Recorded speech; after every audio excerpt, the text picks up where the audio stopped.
1 Coríntios, capítulo 1, versos 22 a 25.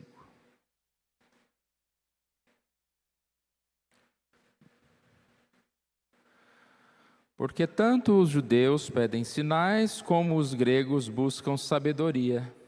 Mas nós pregamos a Cristo crucificado, escândalo para os judeus, loucura para os gentios. Mas para os que foram chamados, tanto judeus como gregos, pregamos a Cristo, poder de Deus e sabedoria de Deus. Porque a loucura de Deus é mais sábia do que os homens, e a fraqueza de Deus é mais forte do que os homens.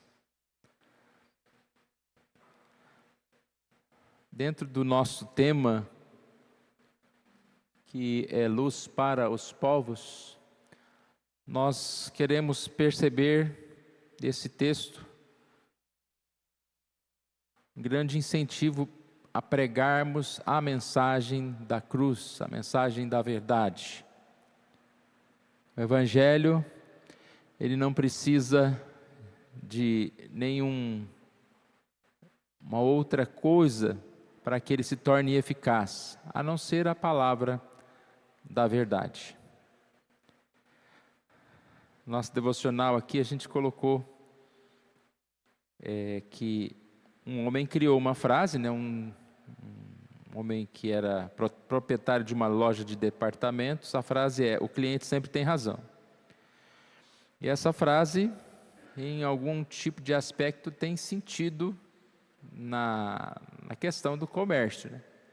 Embora a gente sabe que nem sempre é isso, né? Às vezes o cliente é igual aquele cliente que for reclamar que o caldo de cana estava doce, né? Então tem tipo de cliente que você não quer nada doce, compra uma Coca Zero. Você foi comprar um caldo de cana, não tem como você reclamar que está doce. Então a gente percebe que, num certo sentido, isso é importante. O cliente precisa ser agradado, o cliente precisa se sentir bem no departamento onde ele está, precisa ser bem atendido. Mas isso não pode ser um reflexo para a nossa vida, nós acharmos que nós somos um eterno cliente. Aonde nós estamos, nós temos que ser agradados, nós temos que ser bem atendidos, e principalmente quando isso é levado para a questão da igreja. Eu preciso ser bem atendido. Qual a igreja que mais vai se adequar ao meu sistema de vida, ao meu jeito de ser? Qual é a que é mais confortável, qual é a que tem o melhor isso, o melhor aquilo, que vai se adequar. E quando qualquer coisa, eu acredito que me impeça, aí eu vou procurar um outro lugar, ou eu não vou em lugar nenhum, porque aquilo não é viável. Nós sabemos que quando nós temos uma missão, quando nós temos um objetivo, nada impede a gente buscar, lutar, para que aquilo seja feito. Então, nesse sentido, nós temos uma mensagem e temos que levá-la. Nós não temos que nos preocupar em contrariar alguém, sua filosofia, sua ideologia. Nós não temos que estar preocupados com o agradar em primeiro lugar, mas sim com a mensagem. A mensagem sendo central, as demais coisas vão se adequando, né? É claro que a gente não quer que as pessoas venham para a igreja e fiquem em pé o tempo todo. Então a gente vai colocar um banco para ela sentar e assim por diante. Mas essas coisas são secundárias. Porque se for necessário a gente fazer um culto debaixo lá de uma mangueira, de algum lugar lá, e todo mundo estiver em pé lá, e ficamos lá 40 minutos, podemos ficar, por que não? Às vezes o pregador está em pé, o outro pode ficar em pé também. Nesse sentido de que o que a gente vê como prioridade deve ser feito mesmo com a consequência maior. Eu fiquei muito,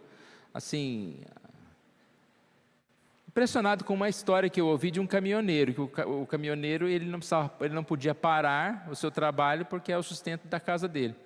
E ao mesmo tempo ele estava com a esposa doente e não tinha ninguém para cuidar dela. A esposa doente com câncer. E o que ele fez? Ele levou ela nas viagens. Então tinha lá no caminhão um lugar para ela deitar, e ele cuidava dela e ao mesmo tempo estava trabalhando. Foi impossível? Ele arrumou um jeito possível para aquele momento específico sobreviver. Então, às vezes, a gente tem muitas desculpas para que não façamos alguma coisa. E a gente vê histórias antigas de pessoas que caminhavam, né, muitos quilômetros para vir à igreja, e não era a distância que fazia com que elas não pudessem vir à igreja. O texto que nós lemos aqui é bem claro, quando fala que existiam pessoas diferentes. Judeus pedem sinais, eles queriam ver milagres. Os gregos buscam sabedoria. Os gregos, conhecidos pela sua sabedoria, fale algo que seja intelectualmente tolerável, aceito. E aí Paulo prega Cristo. Era loucura para esses gregos aqui. Era algo que não fazia sentido. Era escândalo para os judeus. Como isso? Escândalo? Cristo, um homem é Deus? Era escândalo. Aí Paulo iria deixar de pregar? Não. Ele pregava a palavra. E aqui diz, prego Cristo crucificado. Para quem não é de Deus, esses gregos, esses gentios, esses judeus aqui,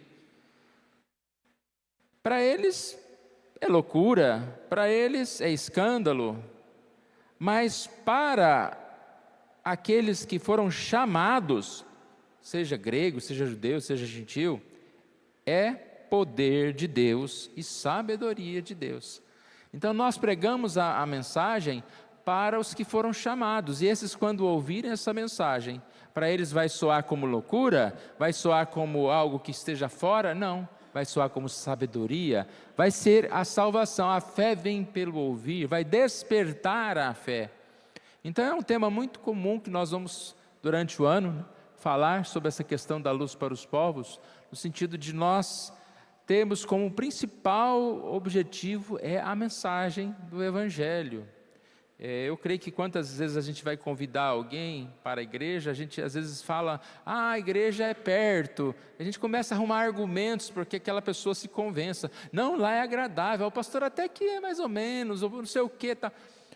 Mas a gente precisa entender que o que vai realmente fazer com que essa pessoa se converta, ou que ela se firme na igreja, é a palavra. Então, é a palavra do Evangelho.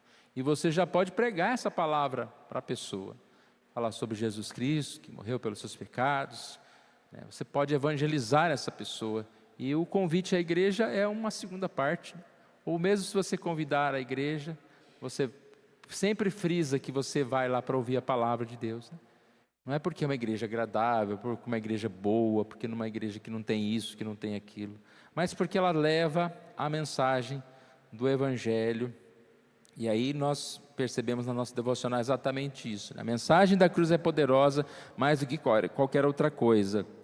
Então, mais do que agradar é proclamar, anunciar o Evangelho, questionar o pecado, questionar a questão da vida pessoal, no sentido de que nós devemos servir a Jesus. E assim, mais do que o cliente tem razão, estamos falando a verdade.